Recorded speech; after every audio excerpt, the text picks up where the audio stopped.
যায়। আপনাদের সকলের এই পূর্ণ সহযোগিতায় এই মেলা প্রাঙ্গণ হইত ভারতের মুসলমান হইতে গিয়ে বলা তাই ওস্তাদ গিয়াসুদ্দিন আনসারী এই বলাকে নিত্য রূপে নাম রেখেছেন। ভগবান শ্রীকৃষ্ণের শেষ কথা এবং মত্ত ধর্মে কলির আগমন। হে সুন্দর সম্মানে মহাভারতের কুরুক্ষেত্রের প্রান্তরে যে মহাযুদ্ধ অনুষ্ঠিত হয়েছিল এই যুদ্ধ ছিল ধর্মযুদ্ধ। এই ধর্মযুদ্ধে ভারতবর্ষের সমস্ত বীর যোদ্ধারা অংশগ্রহণ করেছিলেন। কেউ অংশগ্রহণ করেছিলেন কৌরব পক্ষে, কেউ পাণ্ডব পক্ষে। তাই পাণ্ডব পক্ষে যুধিষ্ঠির, ভীম, অর্জুন, নকুল, সহদেব এবং কৌরব পক্ষের একমাত্র যুধস্ব ও গুরুপুত্র ক্ষমা ছাড়া জীবিত ছিলেন না। এদিকে অর্জুন পুত্র অভিমন্যুর মৃত্যুতে হতাহত তার স্ত্রী উত্তরার গর্ভে রয়েছে পাণ্ডবদের একমাত্র বংশ প্রদীপ। তাই ভগবান শ্রীকৃষ্ণের চরণ বন্দনা করার জন্য উত্তরার আগমন করছে।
শিশু সন্তানের জন্ম দিয়েছি, একটি সুন্দর শিশু সন্তানের জন্ম দিয়েছি। দেখো তোমার আমাদের একমাত্র বংশ, আমাদের একমাত্র বংশ প্রদীপকে দেখো, দাও দাও তো বৌমা, আমার হাতে আমাদের বংশ প্রদীপ তুলে দাও। আজ আমার নাতনি উত্তরাজ একটি সুন্দর শিশু সন্তানের জন্ম দিয়েছে। আজ আমাদের শত দুঃখের অবসান হলো মা, আজ আমাদের শত দুঃখের অবসান হলো। কিন্তু বৌমা সুভদ্রাজ বাচ্চা ভূমিষ্ঠ হলে পরে সে তো কান্না করে, কিন্তু আমাদের যে বংশ প্রদীপ এখনো তো কান্না করলো না। তবে কি শিশু সন্তান জীবিত নেই?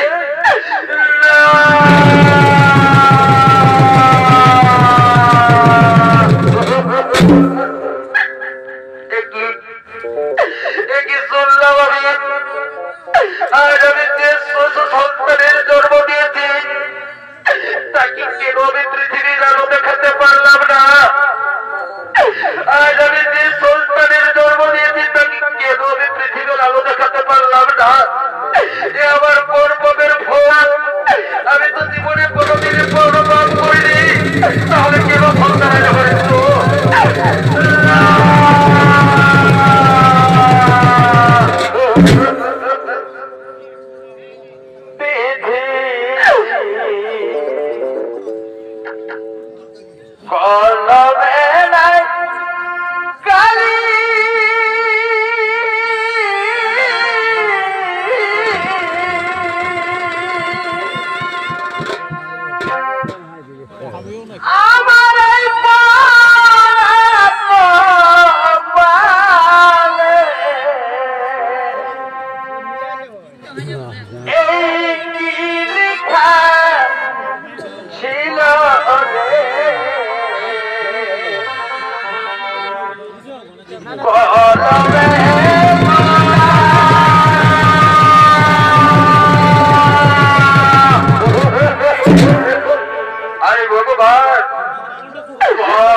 প্রস্তুত করার এতবার পাপ নয় বা এতবার পাপ নয় এ হলো তোর তোমার কিন্তু সেই ব্রহ্মজির বার ওই ব্রহ্মজির বানে রাখাতে আমার সন্তান হয়েছে মৃত্যু তবে সর্বপুত্র সর্বর সুভদ্রা সর্ব পাণ্ডব জননী দেবে ঘুরতে আমি যদি জীবনে কোনোদিন মিথ্যা না বলে থাকি এবং যুদ্ধে যদি কোনোদিন না হয়ে দেব তাহলে আমার এই আশীর্বাদে এই মৃত শিশুর আমি পুনর্জীবন দান করলাম আর হ্যাঁ এই শিশুর আমি নামকরণ করবো পরি শব্দ অস্ত্র আর ছিল শব্দ ক্ষত অর্থাৎ অস্ত্রের দ্বারা ক্ষত বিক্ষত হয়েছিল বলে এই শিশুর নাম রাখলাম পরি এই শিশুর নাম রাখলাম পরি এই শিশুর নাম হলো পরি আজ মৃত শিশুর প্রাণ খাওয়াই তাই তারা নৃত্য করতে লাগলো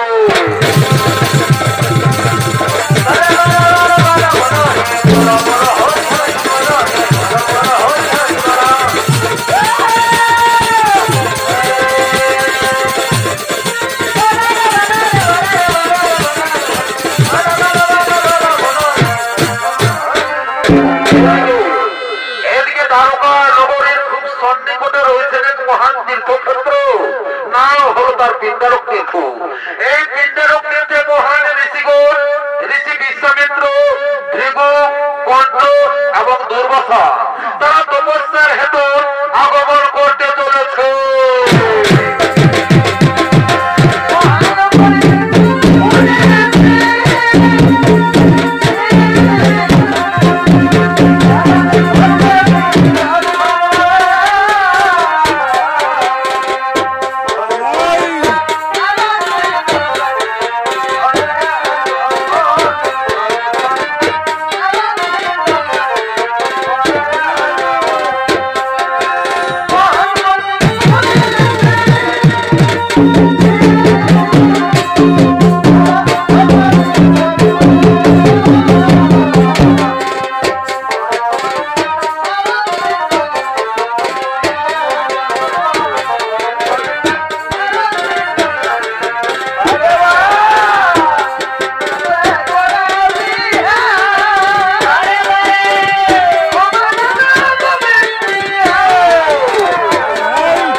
রাজকুমার সাম্যকে তারা নারে সাজিয়েছে তার উপরে কিছু কাপড় জড়িয়ে তাকে গর্ভবতী আকার রূপ দিয়ে মহান ঋষিদের সাথে ব্যঙ্গ রসিকতা করার জন্য তাদের সম্মুখে করছেন আগমন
বাবা সাধুরা বসে রয়েছে, এদের কাছে কি আমাদের মনের কথাটা খুলে বলবো? বলি এদের কাছে কি আমাদের মনের কথাটা খুলে বলবো? বলি হে আপনারা তো সবই জানেন, অতীত বর্তমান ভূত ভবিষ্যৎ সবই বলতে পারেন। তাহলে বলুন তো ঋষিব, এ যে নারী, এ নারী আমার গর্ভবতী, এ নারীর খুব ইচ্ছা একটা পুত্র সন্তান জন্ম দেওয়া। তাহলে বলুন তো ঋষিব, এ নারীর গর্ভে কি সন্তান রয়েছে? পুত্র সন্তান না কন্যা সন্তান? আপনারা বলতে পারবেন?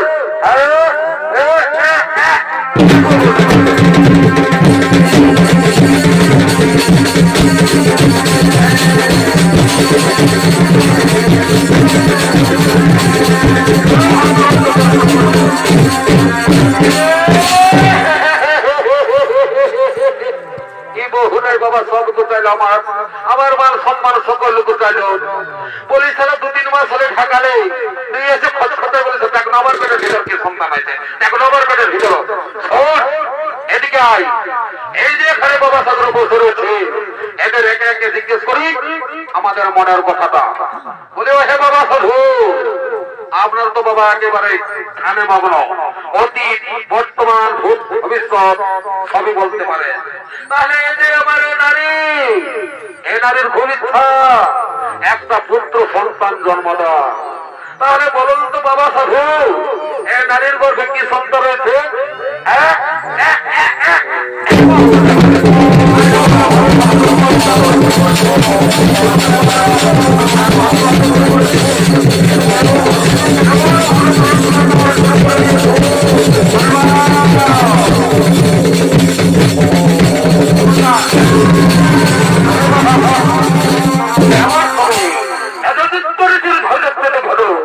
তাই তারা সঙ্গে সঙ্গে বলেছে, আরে দূর মধ্যে দূরে তার মন্দ যাদব গোর, আয় তোরা মদ গর্বে মত্ত হয়ে মহান ঋষিদের সাথে করলি ব্যঙ্গর সুখতা।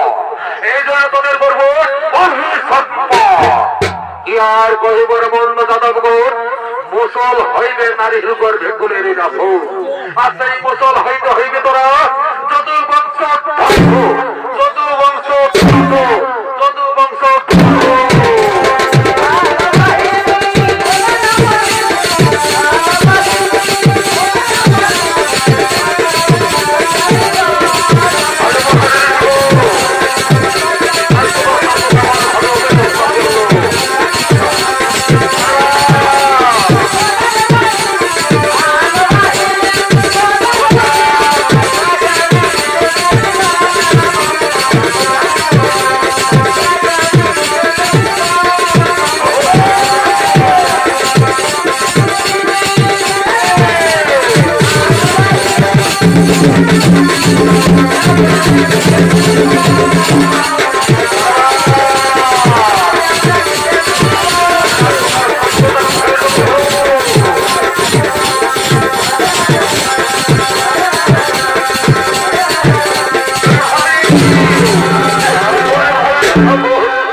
তাহলে তাড়াতাড়ি উন্মোচন করে দে, তাড়াতাড়ি খুলে দে, তাড়াতাড়ি খুলে দে, তাড়াতাড়ি খুলে দে।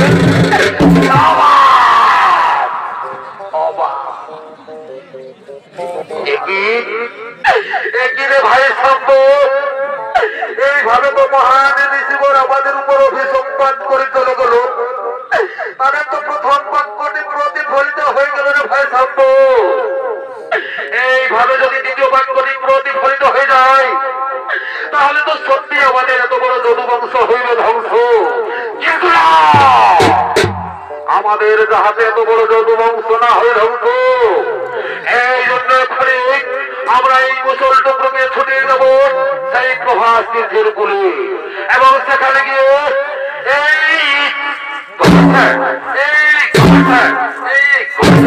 নির্মল দর্শন মন্ডলী, শাস্ত্র প্রমাণ অনুযায়ী রাজকুমার সাম্বর গর্ভ থেকে বেরোলো সেই বিশাল বড় মনগর্তি।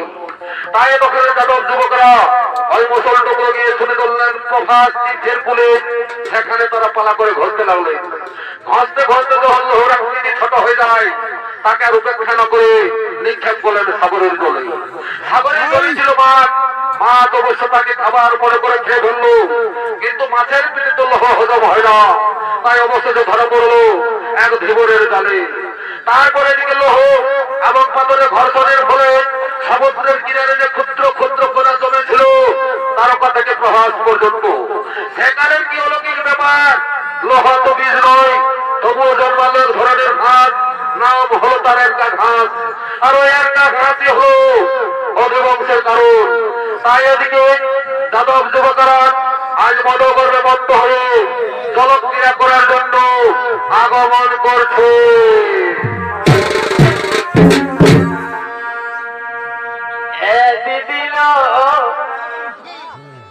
এই ঢিল ঢাকি খাল ভরার ঘরে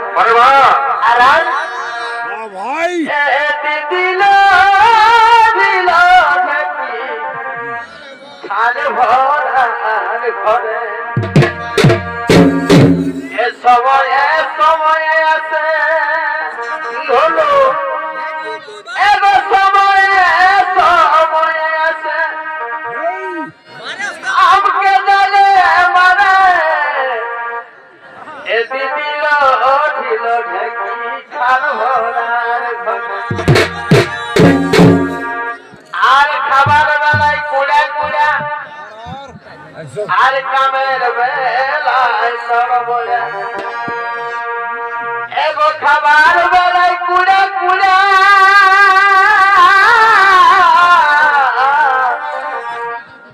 আর কামের বেলায় লড়বরা এটা সে ধান হরে হরে এগো চাষের ধান হরে হরে কি হলো? পুষ্পরম না চলে এতে দিল ঢিল ঢাকি খাল ভরার ঘরে এতে দিল ঢিল ঢাকি খাল ভরার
সজ্জন সংসারে কৃষ্ণ তুমি মরবে, তোমাকে মরতে হবে একা, অতিহীন মৃত্যু।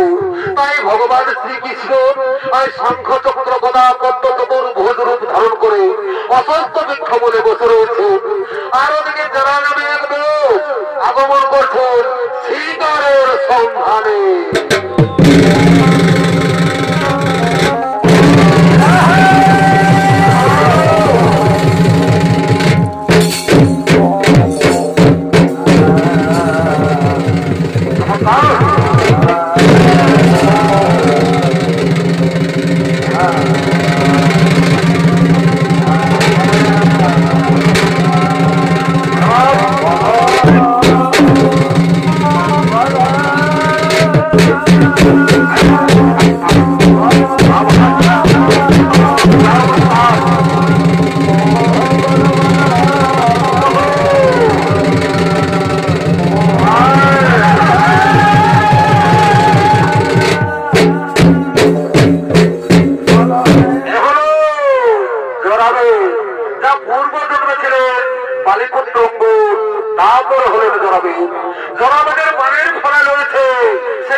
শিকার জোগাড় করতে পারলাম না, তবে কি আমায় রিক্ত হস্তে ফিরে যেতে হবে?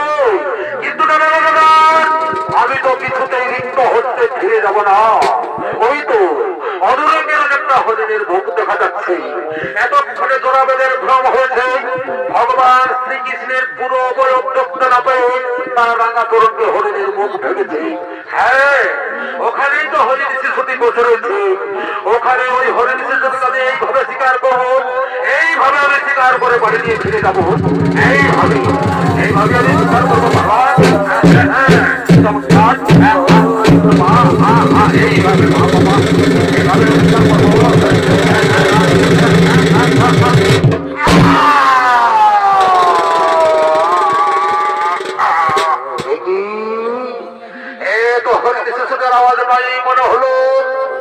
মানুষের আত্মনাদ মনে হচ্ছে।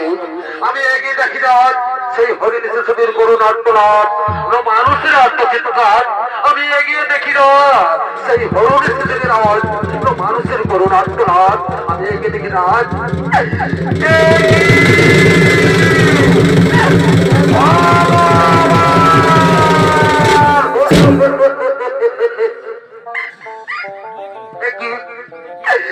কি করলাম আমি?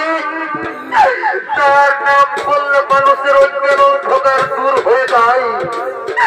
তাকে কিনা আমি বিনা কারণে আঘাত করলাম। আজ আমি ভগবান শ্রীকৃষ্ণের পায়ে আঘাত করেছি।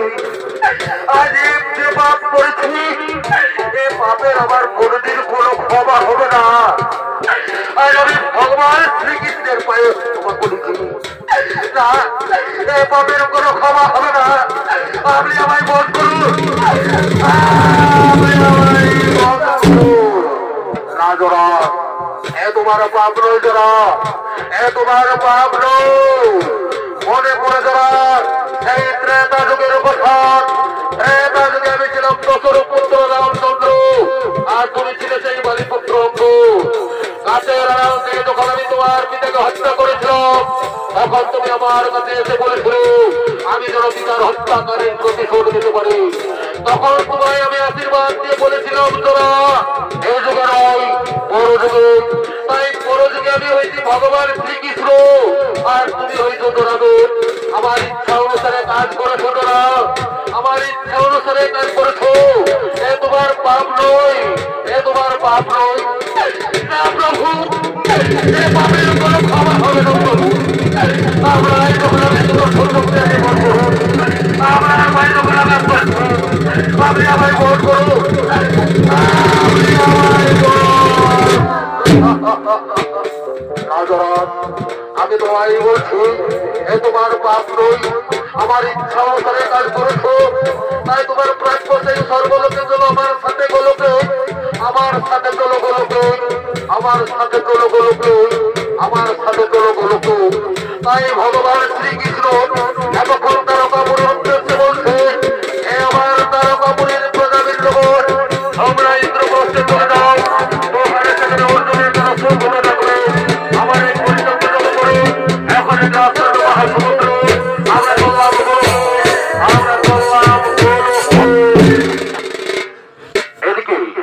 এদিকে হস্তিনাপুর অধিপতি অভিমন্যুর পুত্র যুবরাজ পরীক্ষিত এতক্ষণে যুবরাজ পরীক্ষিত নিজ রাজসভার দিকে আগমন করছে।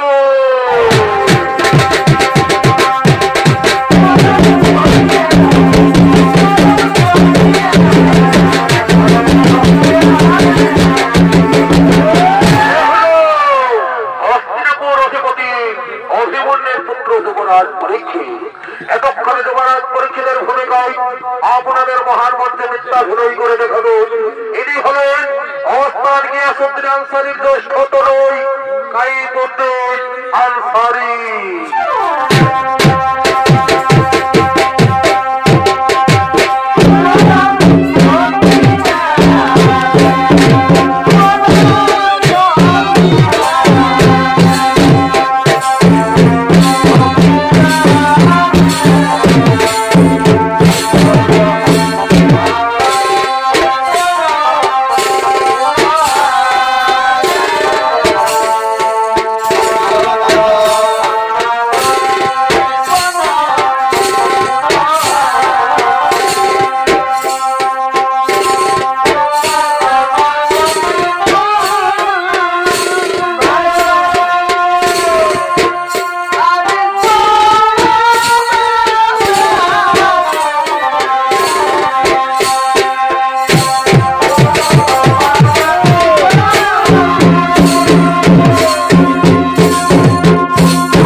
বিদ্রোহ একই ধর্মদেব তুমি এক পায়ের উপর দাঁড়িয়ে আছো আর বাকি তোমার 3 পদ গেল কোথায় মহারাজ? ওই দেখুন ওই কলির অত্যাচারে আমার 3 পা উধাও হয়ে গেছে মহারাজ। আছে মাত্র 1টি পা, তা হলো সত্য। আর এই সত্য আছে বলে ধর্ম টিকে রয়েছে মহারাজ। সত্য আছে বলে ধর্ম টিকে রয়েছে। বেশ ধর্মদেব তুমি যথাস্থানে চলে যাও, তুমি যথাস্থানে চলে যাও।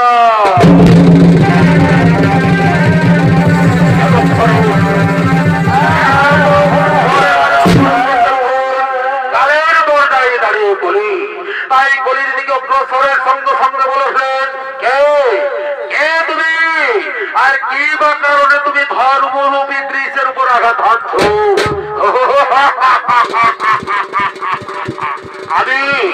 আমি হলাম যুগাবতার কলি, সত্য ত্রেতা দাপর কলি। 3 যুগেরই হয়েছে অবস্থান, এটা হলো কলিযুগ।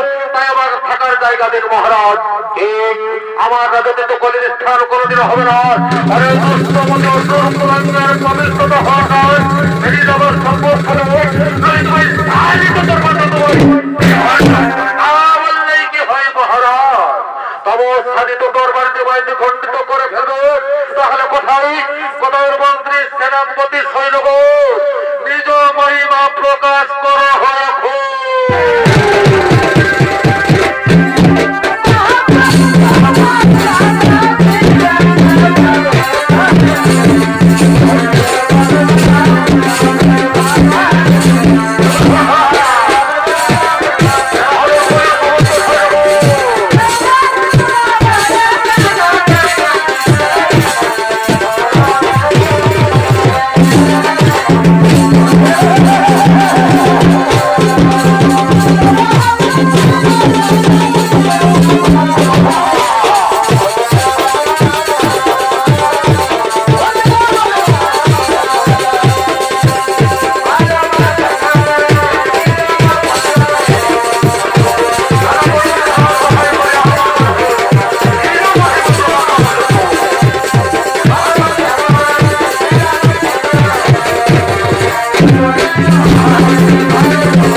শরণাগতকে হত্যা করা মহাপাপ। তাই সঙ্গে সঙ্গে বলো বলো বলো কলি করি তুমি কি চাও? মহারাজ আমি যখন কালের নিয়ম অনুযায়ী এসেছি তখন আমাকে থাকার জায়গা দিন। ভাই দেখুন